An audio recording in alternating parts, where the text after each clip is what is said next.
삶을 살아가면서 있잖아요. 굉장히 암담할 때, 삶을 살아가면서 굉장히 아쉽다 하는 사람이 어떤 사람일까요? 저는 개인적으로 이 땅을 살아가는 동안에 가장 암담하며 가장 안타깝고 또 가장 가난한 사람은 기대가 없는 사람인 것 같아요. 삶을 살아갈 때 힘들 때를 만나기도 하죠. 그죠? 성경의 표현에 의하면 사망의 음침한 골짜기를 걷는 때도 있대요.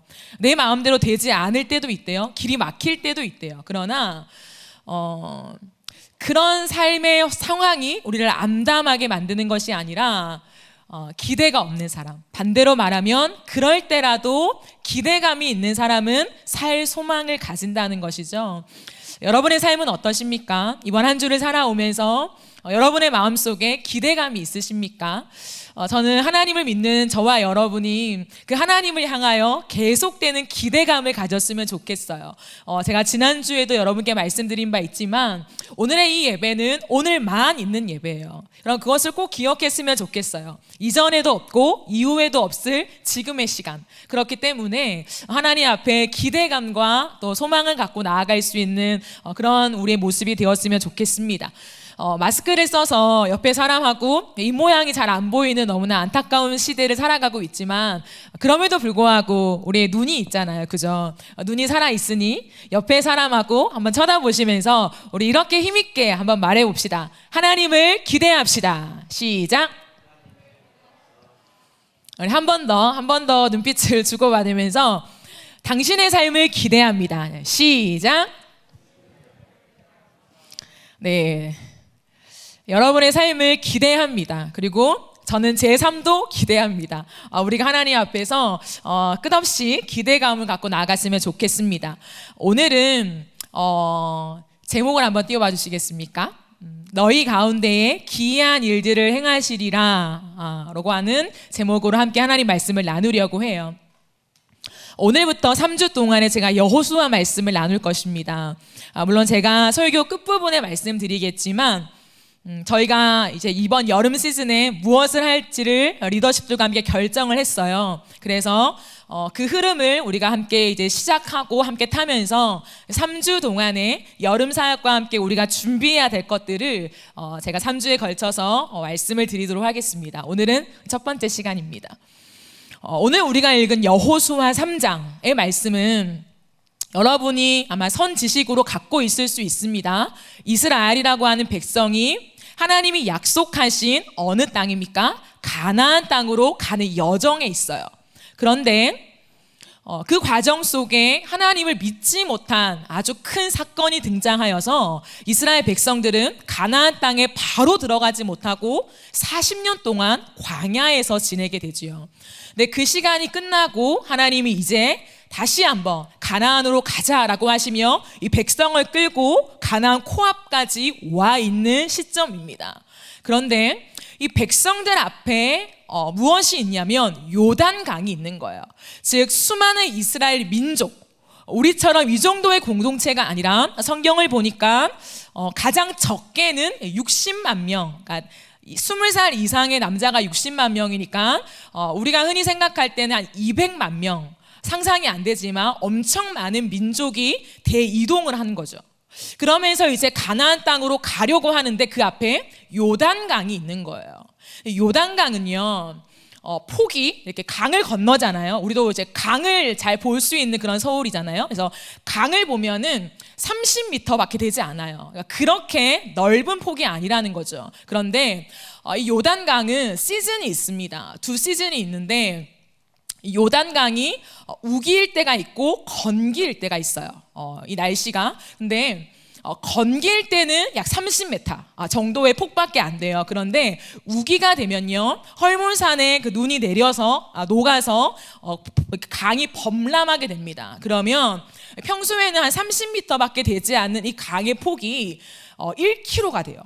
많게는 1.5km, 1.6km까지 됩니다. 왜 이렇게 차이가 나냐면 우리가 흔히 아는 강이 폭이 똑같이 흘러가는 것이 아니라 요단강은요, 군데군데마다 폭이 조금 달라요. 그렇기 때문에 범람을 해도 똑같이 일정한 폭으로만 지속되는 것이 아니라 어떠한 폭에는 1km, 어떠한 폭에는 1.6km까지 이렇게 폭이 늘어난다고 해요. 그런데 이스라엘 백성들이 지금 요단강 앞에 서 있는 시즌이 어떤 시즌이냐면, 성경을 보니까 곡식을 거두는 시기래요. 곡식을 거두는 시기는 뭐냐면 우기라는 거죠. 즉 제가 아까 말한 1km에서 1.6km까지 강의 폭이 늘어나는 때라는 거죠. 그러면 아무것도 없는 이스라엘 백성들이요, 그 1km가 넘는 강을 건너가야만 한다는 거죠.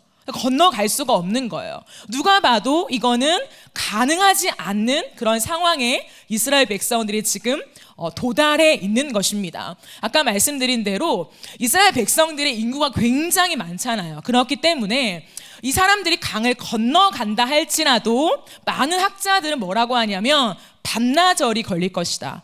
적게는 대여섯 시간이 걸린다는 거죠. 그 대여섯 시간을 이동해야만 하는 거죠. 근데 강은 범람하고 있습니다. 이러한 상황, 어떻게 하지 못하는 그러한 상황 속에 이스라엘 백성들은 놓여 있다는 거죠. 근데 오늘 여호수아가 하나님 앞에서 말씀을 받고 이스라엘 백성들에게 두 가지를 명령합니다. 이 두 가지를 명령하는 이유는 뭐냐면 동일해요. 그것은 여호와께서 우리 가운데, 너희 가운데 기이한 일들을 행하실 것이다 라고 말해요. 여러분, 이게 말이 됩니까? 제가 초도에 여러분과 함께 하나님을 기대합시다, 하나님을 정말 기대합시다 라고 콜링을 했습니다.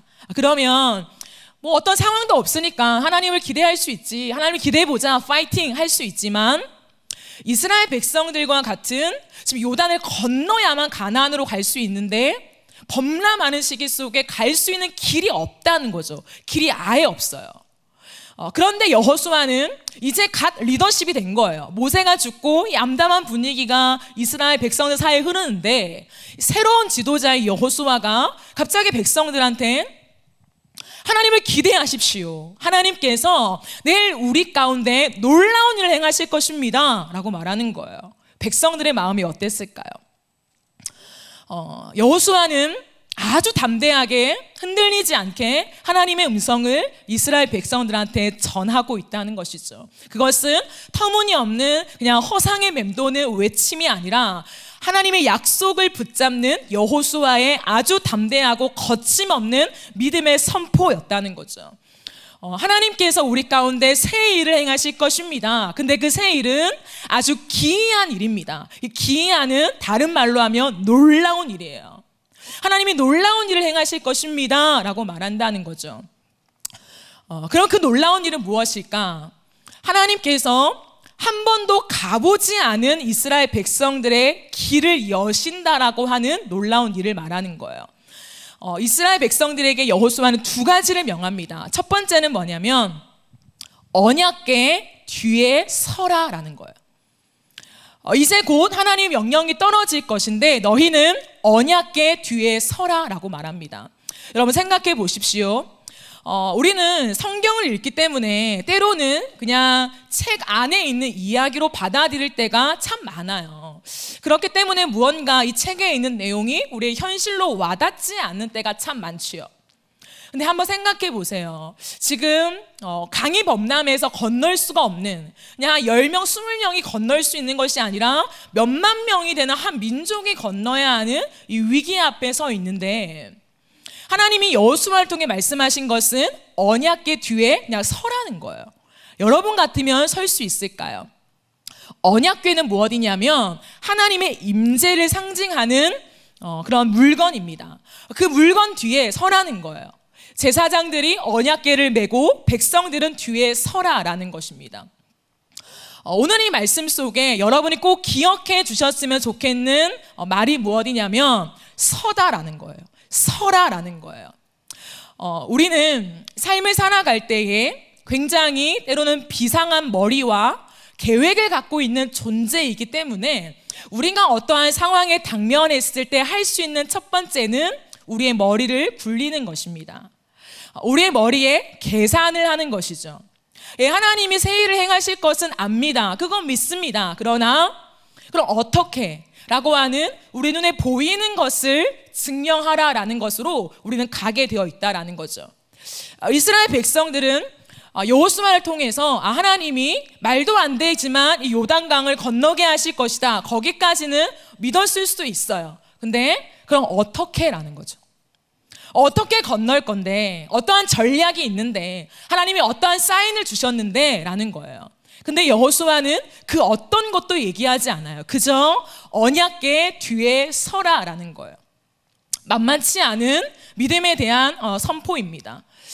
구약에 보면 믿음의 조상이라고 하는 아브라함이 등장하지요. 아브라함 하면 많은 이야기는 몰라도 우리가 아는 한 가지 이야기는 있죠. 이삭을 바친 이야기요. 아무리 생각해봐도 아브라함이 어떻게 이삭을 바쳤을까? 사실은 너무나도 신비스러운 믿음인 것 같습니다. 하나님께서 이삭을 바치라 라고 했을 때에 아브라함은 하나님을 믿었다라고 성경은 나와 있어요. 그러면서 그는 이삭을 데리고 가는 가운데서도 과연 이게 어떻게 될까? 내가 아는 하나님은 이런 분이 아닌데 과연 무엇을 준비하셨을까? 라는 수많은 생각이 들 수 있겠죠. 그러나 아브라함이 한 것은 뭐냐면 갔다는 거예요. 어느 중간쯤 지점에 이르러서 이건 아닌데 내가 잘못 들었나 하고 멈춰서거나 턴할 수 있지만 성경은 그냥 그가 갔다라고 되어 있다는 거죠. 이것은 믿음의 놀라운 비밀입니다. 하나님은 하나님 말씀 앞에서 전략, 좋은 생각들, 계획들, 얼추 그렇게 갈 수 있는 방법들을 마련해 놓고 터무니없긴 하지만 이 방법을 따라와 라고 하시지 않고 때로는 우리의 삶 속에 전혀 말도 안 되는 방법을 하나님이 우리에게 말씀하시면서 그저 따라와 라고 하실 때가 있다는 거죠. 그때 우리가 하나님의 기이한 일을 보길 원한다면, 하나님의 하실 일을 보기 원한다면 우리가 해야 하는 한 가지 일은 뭐냐면 그 언약궤 뒤에 서는 것입니다. 여러분, 우리가 삶 속에서 또한 하나님을 예배할 때에 이 선다라고 하는 행위, 스탠딩 한다라고 하는 행위는요, 상징적인 의미를 담고 있습니다. 누군가는 예배를 드릴 때 일어서서 예배하는 사람들이 있죠. 왜 일어서서 예배할까요? 오늘은 우리가 앉아서 예배했지만 사실 우리는 예배할 때 다 일어나서 우리가 사도신경 고백함으로 하나님을 예배하겠습니다라고 콜링을 해요. 왜 스탠딩 예배를 드리라고 권면할까요? 그것은 일어서야지만 예배가 잘 돼, 일어서야지만 하나님 예배를 받으셔 라는 거는 당연히 아닐 것입니다. 근데 왜 마치 강조하듯이, 더 심하게 말하면 강요하듯이 일어서서 예배합시다라고 할까요? 그것은 뭐냐면 우리의 마음에 적극적으로 하나님만을 따르겠습니다라고 하는 우리의 의지의 결단을 행동에 표현하는 것입니다. 그래서 일어나서 예배합니다라는 건 뭐냐면, 예, 주님, 내가 지금 하나님께만 집중하겠습니다. 그리고 내가 주님을 따르겠습니다. 하나님이 이끄시는 대로, 콜링하시는 대로 이 예배의 모든 흐름을 하나님께 맡기며 따라가겠습니다 라고 하는 우리의 의지의 행동적인 표현이라는 것입니다. 하나님은 성경 곳곳에서 자신의 백성들한테 하나님께서 콜링하실 때 뭐라고 하시냐면 일어서라고 하시는 거예요.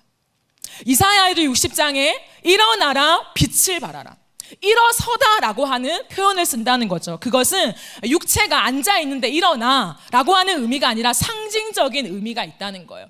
하나님을 따라가라 라고 하는 하나님의 콜링이라는 거예요. 지금은 앞에 보이지 않지만 그럼에도 불구하고 하나님이 일어나라고 하면 일어나는 것. 여호수아에서도 모세가 죽은 다음에 하나님은 여호수아를 통해서 이스라엘 백성들한테 너희는 일어나서 내가 너에게 보여주는 그 땅을 밟을 것이다 라고 주님이 콜링하신다는 거예요. 지금도 마찬가지입니다. 요단강 앞에 서 있는 이스라엘 백성들한테 하나님이 하시는 말씀이 뭐냐면 언약궤 뒤에 서라는 거예요. 우리의 신앙은 한번 생각해 본다면 참으로 소극적이며 내가 납득될 때 그제서야 움직이는 우리의 모습이 너무 많아요. 너무 많습니다. 우리는 믿음이라고 표현하고 신앙이라고 표현하지만 사실은 내 머릿속에 어느 정도는 완전하지 않지만 어느 정도는 이해가 되어야 우리가 움직여 간다는 거예요. 근데 성경을 가만히 들여다보면은 하나님은 전혀 아닐 때가 많다는 거예요. 하나님은 그냥 너희가 일어나라 라고 주님이 말씀하신다는 것입니다. 여러분의 삶 속에 여러분의 지금 처해 있는 현실 속에서 하나님이 지금 일어나라, 지금 가자라고 하실 때에 진짜 일어날 수 있으십니까? 하나님은 이 스탠딩의 자세를 우리에게 요구하신다는 거예요. 그러면 어떠한 마음으로 우리가 스탠딩, 일어나서 언약궤 뒤에 서야 하는가라는 거죠. 그것은 뭐냐면 철저하게 하나님을 의지하며 내가 가보지 않은 길을 따라가는 것입니다. 하나님이 왜 스탠딩을 요구하시냐면 우리에게 늘 확인하고 싶은 게 있는데 신뢰예요. 근데 그 신뢰는 그저 죄송합니다, 우리 예배 가운데 앉아서 그냥 찬양의 가사 속에 나 주님을 신뢰해요 라고 하는 것으로 사실은 정확하게 확인이 안 돼요. 우리의 삶 속에 하나님 많은 축복이 부어지고 있을 때에 예 주님, 내가 주님을 신뢰합니다 라고 하는 확인이 잘 안 돼요. 우리의 삶에 무언가 막혀있고 내 이성으로 이해가 되지 않고 내 경험상으로 한 번도 체험해보지 않을 그 순간에 하나님이 그럼에도 불구하고 말씀하실 때에 그 음성을 듣고 내가 어떻게 하느냐에 따라서 하나님을 향한 신뢰를 점검하고 테스트할 수 있다는 거죠. 하나님은 우리의 인생에 테스트하시는 분이십니다. 제가 예전에 필리핀에 갔을 때에 정말 말도 안 되는 그 일들을 경험했던 적이 있어요. 그게 뭐냐면 제가 예전에 한 번은 얘기한 것 같은데 필리핀에서 붕아라고 하는 마을이 있습니다. 선교사님을 우리가 의지해서 가잖아요. 근데 2시간을 산지길로 올라가요. 그런데 아무리 생각해도 이 길을 따라가면 마을이 나올 것 같지 않았어요. 진짜로. 우리의 일행은 전부 다 너무 힘들었어요. 갈 때부터 전부 다 이게 물에 적셔진 그러한 흙 덩어리를 밟고 갔어요. 그래서 2시간을 지나서 거기에 도착했을 때 우리의 온몸은 만신창이었어요. 그 정도로 2시간을 그냥 맨 땅을 걸어간 것이 아니라 진흙 덩어리를 걸어간 거예요. 근데 걸어가면서도 우리는 믿잖아요. 선교사님이 가자고 하니까 간 거죠. 마을이 있으니까 선교를 했을 거 아니에요. 그럼에도 불구하고 우리의 마음에는 야, 이런 길에 마을이 있다고? 이런 길에 어떤 한 우두커니 오두막이 있는 게 아니라 한 마을이 나온다고? 완전 산지길이었거든요. 근데 그렇게 차도 못 올라가는 거리를 이 몇십 명이 되는 인원들이 한 발자국 한 발자국 가면서 2시간을 걸어갔는데요. 진짜 놀랍게 우리는 가면서도 진짜 마을이 있다고? 마을이 나온다고? 몇 명이 살까? 하는 가운데 올라갔는데 정말 말도 안 되게 2시간이 딱 돼서요. 도착을 했을 때에 눈앞에 정말 신세계처럼 마을이 펼쳐져 있었어요. 올라갈 때도 몰랐어요. 마을이 있다는 것을. 추워도 생각을 못했어요. 근데 끝 지점까지 이르러서 그 땅을 밟으니까 딱 올라가자마자 마을이 쫙 펼쳐져서 수많은 아이들이 뛰어나오는 거예요. 그때를 저는 평생 못 잊을 것 같아요. 저는 이것이 우리의 인생길이 아닌가 생각해요. 들었어요. 선교사님들이 경험했대요. 그곳에서 그저께도 복음을 전했대요. 그리고 우리는 그 뒤를 따라갑니다. 그럼에도 불구하고 의심이 되는 거예요. 진짜 마을이 있다고? 진짜 길이 있다고? 길이 있을 수 없는 길인데 말이 안 되는데 근데 있는 거예요. 우리의 마음속에 늘 하나님을 믿는다고 하지만 우리는 한 걸음 두 걸음 가다가 진짜 길이 있을까? 길이 없는데 조금 더 믿고 가요. 근데 더 이상은 길이 없을 것 같은데 라고 의심하며 우리가 원하는 방향으로 돌아설 때가 얼마나 많은지 몰라요. 하나님은 이스라엘 백성들한테 지금 무엇을 말씀하시냐면 절대로 건널 수 없는 곳, 아니 정확하게 말하면 길이 없는 곳이었어요. 이스라엘 백성들이 가기에는 길이 아예 없는 곳, 근데 하나님은 말씀하셨어요. 선명하게 언약궤 뒤에 서라. 내가 길을 만들 것이다. 여러분 잘 들으세요. 우리의 인생 가운데 마찬가지입니다. 성경에서 요단강 앞에서만이 아니라 우리의 인생 속에요. 어떠한 경우에, 매 시즌만은 아닐 것입니다. 근데 어떠한 경우에 하나님이 선명하게 말씀하실 때가 있어요. 길을 걸어가자. 근데 내 상황에는 길이 없어요. 안 보이는 정도가 아니라 길이 없는 것 같습니다. 근데 그때 우리가 확인해야 될 게 뭐냐면 하나님의 음성이에요. 길을 보는 게 아니에요. 어떻게 하면 하나님 마련하신 길이 있을 거야 라고 길을 찾는 것이 아닙니다. 하나님이 말씀하실 그때에는 길을 보거나 찾거나 계획을 마련하는 것이 아니라 하나님의 음성을 확실하게 확인하는 거예요. 하나님 정말 가라고 한 거 맞습니까? 하나님 정말 요단을 건넌다고 하신 거 맞습니까? 하나님 정말 나보고 서라고 하신 거 맞습니까? 그때에 하나님의 음성이 들려질 것이에요. 하나님이 맞다, 서라 라고 하시는 음성이 있다면 잘 들으세요. 그 길을 가세요. 근데 길이 안 보일 것입니다. 하지만 내가 서서 액션을 취하는 스탠딩의 자세 속에 길이 만들어질 것이에요. 여러분, 이것은 우리의 신앙의 여정 속에 반드시 경험해야만 하는 사건입니다. 누군가에게만, 간증하시는 굉장히 대단하신 분들만 경험하는 삶의 여정이 아닌 것이에요. 우리의 삶 속에 하나님이 가라고 하실 때에 길이 막히는 상황 속에서 우리가 스탠딩 할 때에 하나님이 길을 창조해 내시는 그 역사를 우리 인생에 경험해야 한다는 거예요. 그렇게 살아가기 위해서는 하나님을 향한 기대감이 있어야 한다는 거예요. 내가 아는 하나님, 뻔한 하나님, 내 삶 속에 역사하셨던 하나님만 붙잡는 사람은 결코 길을 창조하신 하나님을 경험할 수가 없습니다. 그러나 늘 창조의 하나님, 오늘 우리가 찬양 속에서도 인도자의 멘트 속에서도 우리가 들었던 것이 뭐냐면 정말 중요한 거예요. 내가 믿는 하나님의 이름이 무엇인가? 너무 중요합니다. 우리가 믿는 하나님의 이름은 여호와예요. 여호와는 누굽니까? 스스로 계신 자라고 아까 말했지 않습니까? 그거예요. 스스로 계신데 스스로 계시다는 건 뭐냐면 창조의 일을 하시는 존재라는 거예요. 어떠한 영향을 받지 않고 있는 것을 바꾸어서 일하시는 분이 아니라 스스로 새로운 일을 창조해 내시며 그 길을 걸어가시는 존재라는 거예요.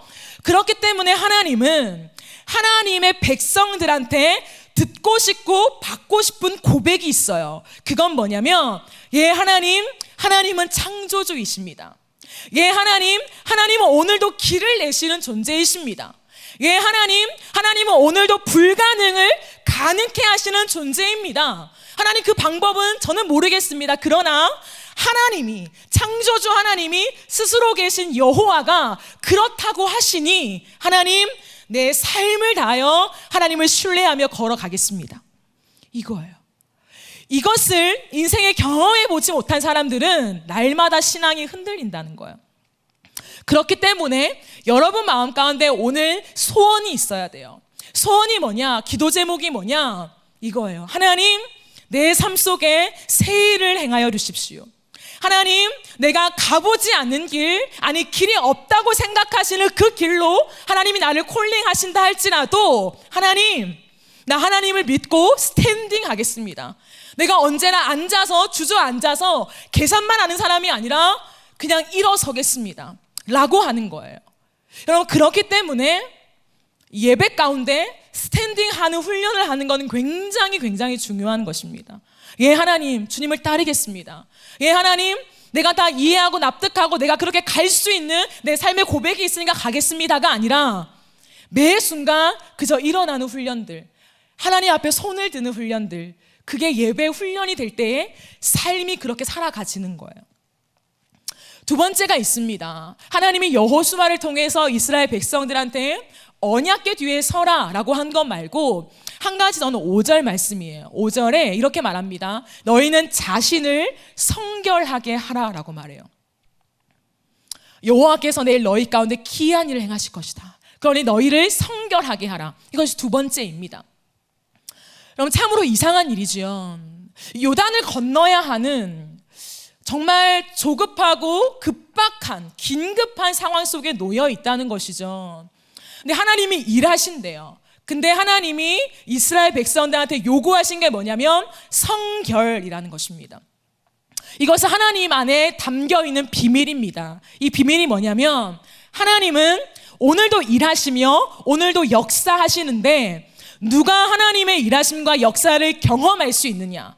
다른 말로 하나님의 일하심과 역사가 어디에 나타나느냐라고 했을 때에 깨끗한 자에게, 성결한 자에게 하나님의 일하심이 나타난다는 것입니다. 여러분, 이것은 굉장히 중요한 것이에요. 이 시대를 살아가면서 어쩌면 여러분 가운데 기독교라는 것이 궁금하지 않은 사람도 있을 수는 있을 거예요. 그렇죠? 나는 교회에 오는 것뿐 하나님을 알고 싶지도 않고 더 이상 나는 나아가고 싶지 않아. 그럴 수도 있습니다. 궁금해서 와 있는 사람도 있을 수 있겠지요. 그러나 많이 하나님을 진짜 안다고 하고 교회 안에 많은 활동들을 하며 특별히 예배를 섬기는 사람들 안에 갈망이 무엇이냐면 하나님의 임재를 경험하는 것입니다. 하나님 임재해 주세요. 하나님의 얼굴을 보고 싶어요. 하나님의 일하심을 경험하고 싶어요 라고 하는 목마름이 있다는 것이죠. 이 시대는 더욱더 그렇습니다.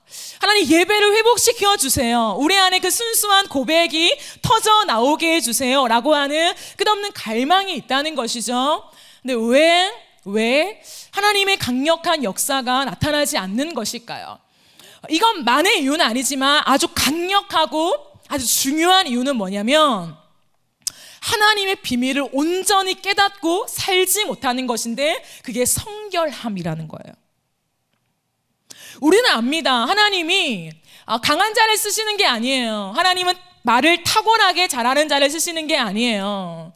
하나님은 능력 있는 자를 쓰시는 게 아닙니다. 약한 자를 쓰십니다. 우리는 늘 고백하지요. 그러나 여러분 아십니까? 우리는 전자의 생각에 사로잡혀 있다는 것.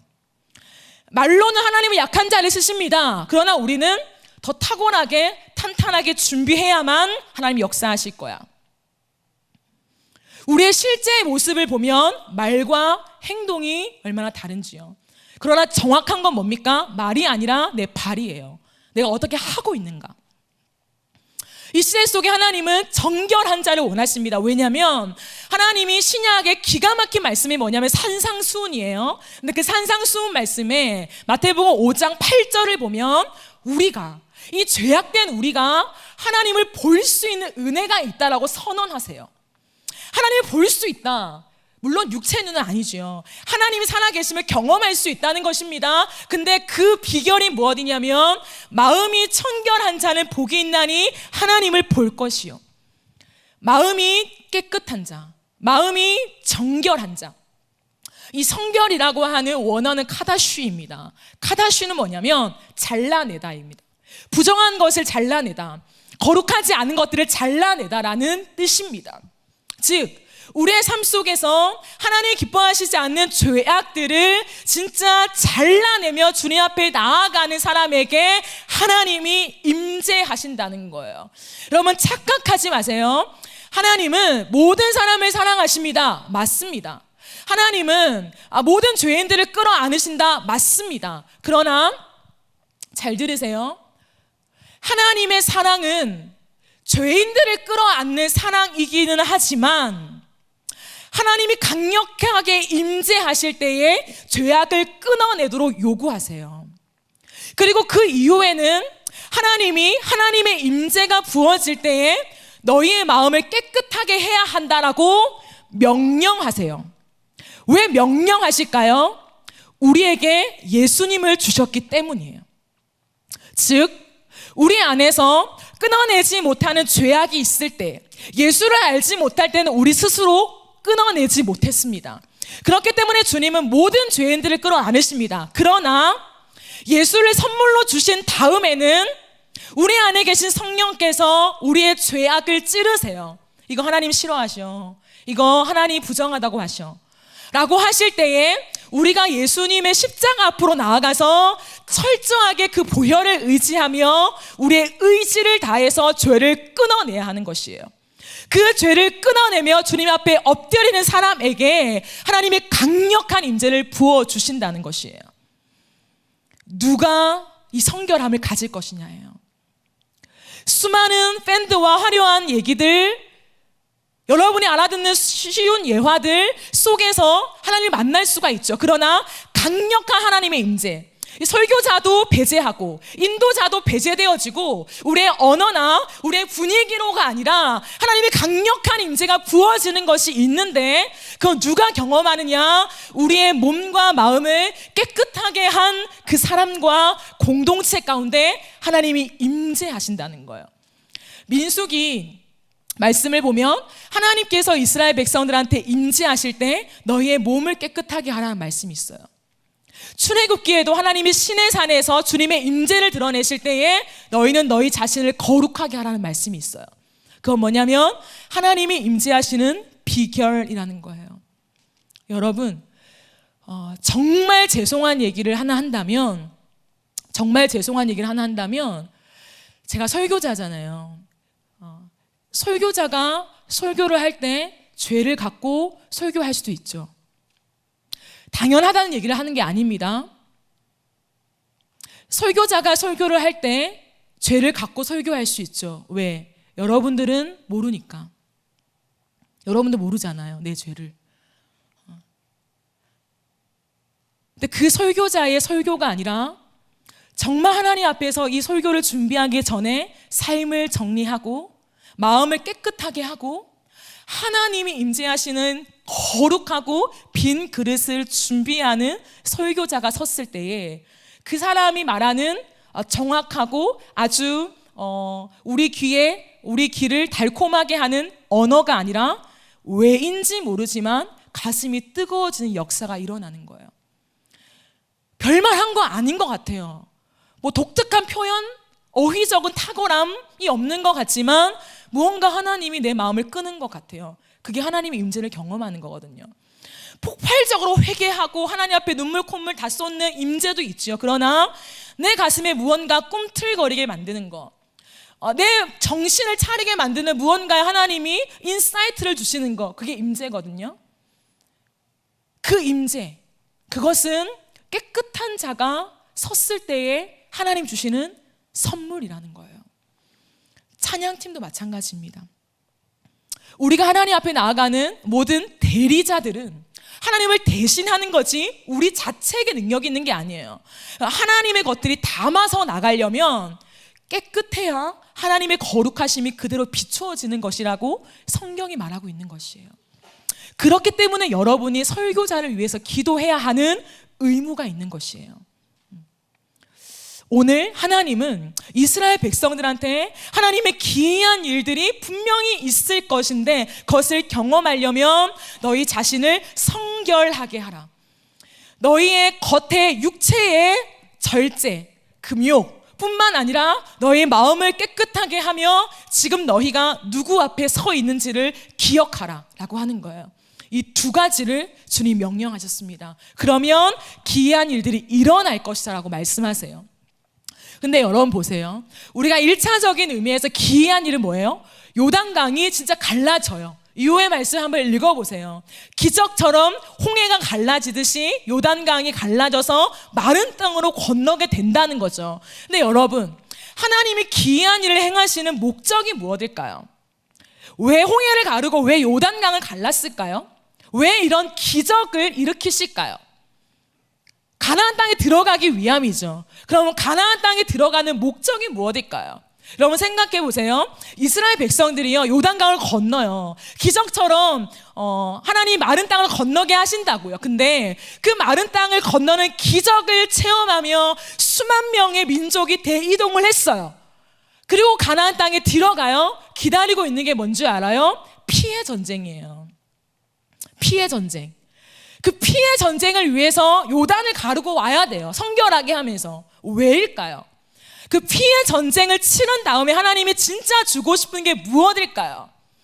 그럼 가나안 땅은 하나님이 젖과 꿀이 흐르는 땅, 이제 그 민족의 땅을 기업으로 주시는 그 영광스러운 그런 날, 그것이 목적이 아니라요. 잘 들어보세요. 하나님이 이스라엘 백성들을 가나안 땅으로 옮겨서 그 엄청난 기적과 함께 그 안에 들어가서 피해 전쟁을 치른 다음에 하나님이 진짜 주고 싶은 게 뭐냐면 하나님 자신이에요. 여러분 실망하셨습니까? 가나안을 생각할 때 이걸 놓치면요 성경의 모든 것을 놓쳐요. 가나안 들어가는 것은 야 이스라엘 백성들이 집도 없고 아무것도 없었는데 이제 가나안이라고 하는 땅을 얻어서 집 짓고 농사하며 하나님이 우리의 삶을 축복하시는 그거 아니에요. 그 이면에 하나님이 영적으로 진짜 말씀하시는 게 뭐냐면 이스라엘 백성들한테 정말 주고 싶은 게 있다. 야 내가 기적을 일으키면서까지 너에게 신뢰를 요구하면서까지 그 땅에 들어가야만 하는데 가나안 땅에 들어가서 하나님이 진짜 주고 싶은 게 뭐냐면 하나님의 임재라는 거예요. 떠나지 않는 임재, 하나님의 얼굴입니다. 하나님의 존재라는 거예요. 왜 그럴까요 여러분? 하나님에게 이 땅이 끝날 때까지 아닌 저 천국에 가서 영원토록 하나님의 꿈이 있어요. 그 꿈이 뭔지 아십니까? 에덴의 회복이에요. 여러분 이것을 절대 잊어버리면 안 돼요. 우리의 목적은 가나안 땅을 취해서 이 땅을 취해서 문화를 바꾸고 사람들을 바꾸고 아름다운 땅을 짓고 교회를 만들고 우리끼리 사랑하며 살아가는 건 그거 아니에요. 하나님이 정말로 이 땅에 살아가는 하나님의 백성들을 통하여 진짜 하고 싶은, 하나님이 기적을 일으키시면 하나님이 죄악 가운데 있는 백성들을 참으시고 또 참으시면서까지 하나님이 멈추지 않는 꿈이 뭐냐면 에덴의 회복이라는 거예요. 그 에덴의 회복은 뭔지 아십니까? 하나님의 임재예요. 하나님 어디 계시지? 어딘가에 있을 거야. 나와 함께 하신다 하셨으니까 불 가운데로 지날 때도 함께 하실 거야. 이게 아니라요, 진짜 하나님이 함께 하심을 부인할 수 없는 일상. 바빠가지고 하나님 어디 계신지 몰랐어요. 교회 오면 하나님 살아 계시죠. 그게 아니라요, 일상을 걸어가는데, 진짜 바쁜 삶을 살아가는데 상사가 나를 부르고 일이 막 쏟아지는데도 하나님의 임재가 떠나지 않는 거, 하나님의 임재를 놓칠 수 없는 거, 그게 에덴의 회복이거든요. 하나님이 우리에게 주고자 하시는 가장 큰 선물, 아니 가장 유일한 선물이 하나님 자신이에요.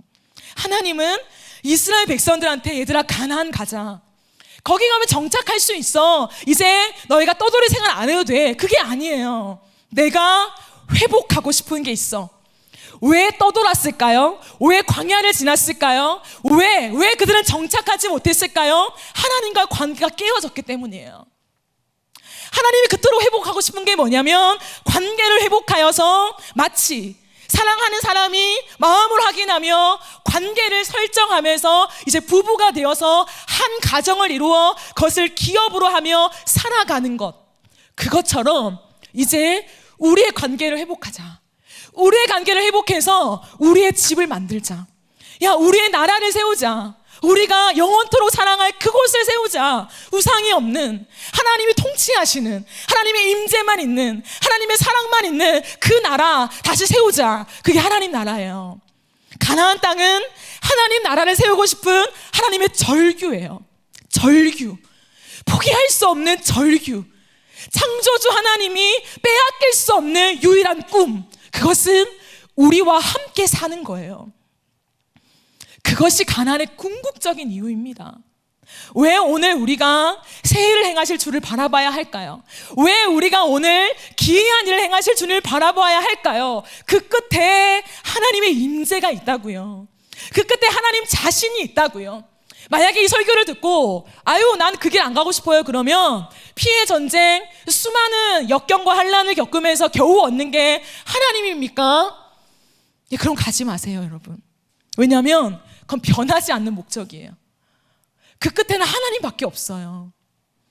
모든 것을 세운 다음 다 무너질 것이에요. 우리가 하고 싶은 프로젝트, 우리가 하고 싶은 교회 모양, 겉모습들 다 무너질 것입니다. 마지막 때가 오면 하나님밖에 안 남아요.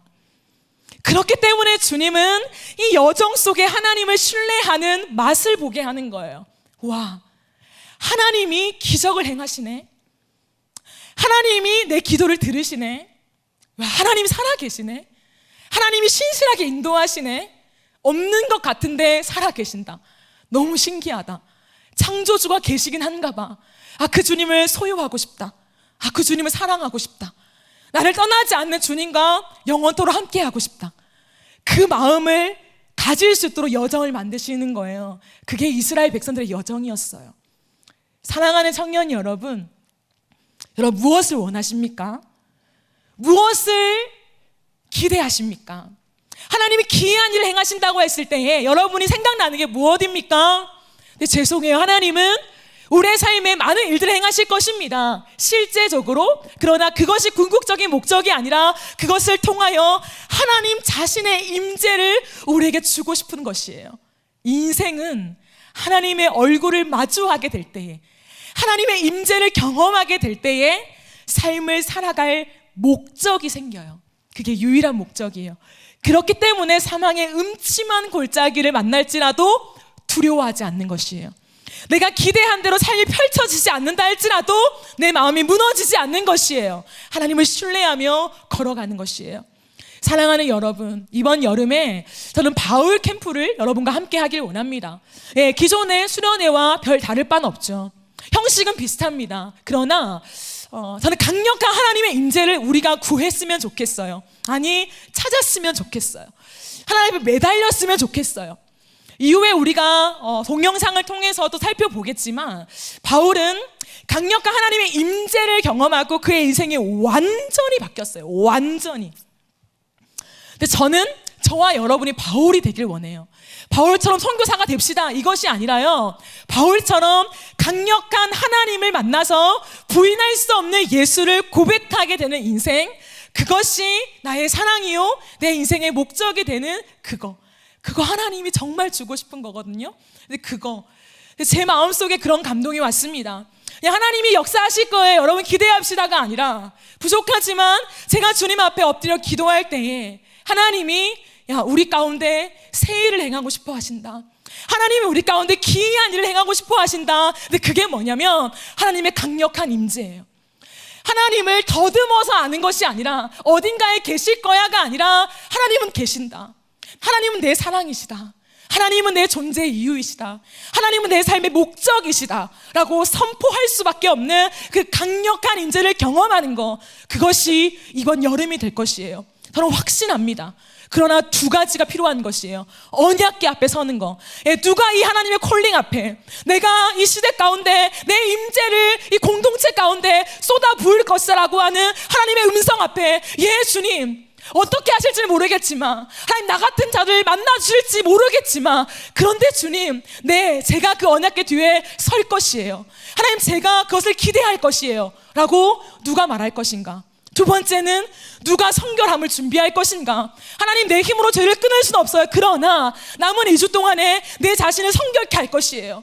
하나님 나를 더럽히는 모든 죄악을 끊어낼 것이에요. 예수의 보혈을 의지하면서 내가 이 시간들을 가져갈 것이에요. 하나님 성결함을 주세요 라고 누가 붙잡을 것인가? 두 가지입니다. 하나님 앞에서 혹여나 마음에 감동이 있다면 여러분 금식도 해보세요. 하나님 앞에 정말 하나님 이번 기회에 진짜 강력한 주님의 임재, 하나님 자신을 나에게 주세요. 이건 어떤 황홀경을 경험하는 게 아닙니다. 하나님이 살아계신데 그 살아계신 존재를 경험해야만 해요. 그래야 신앙이 가죠. 허황된 신앙, 들은 신앙, 옛 과거의 신앙으로 어떻게 오늘을 살아갑니까? 이 불확실한 시대에 우리의 삶을 어떻게 드립니까? 하나님이 살아계신다고요. 그 살아계신 주님을 만나는 자만이 모든 힘듦과 역경과 환경 속에서도 그 길을 뚫고 갈 수 있어요. 왜? 주의 음성이 들리니까. 그럼 누가 이 주인공이 되시겠습니까? 누가 이번 여름 시즌에 그 강력한 하나님의 영광을 경험할 것입니까? 여러분 기대하세요. 그리고 남은 2주 동안에 하나님 앞에 강력하게 기도하며 우리가 기도해도 할 것인데요, 그 기도에도 오시고 삶의 많은 것들을 정리하시고 그 안에 우리가 함께 흐름을 타면서 정말 우리 공동체가 이 마지막 시대에 하나님의 얼굴을 구하며 주님 이 땅을 고쳐주십시오 라고 하나님 앞에 나아갈 수 있는 그런 귀한 통로가 되어지기를 간절히 소망합니다. 우리 이 시간 함께 찬양하겠습니다.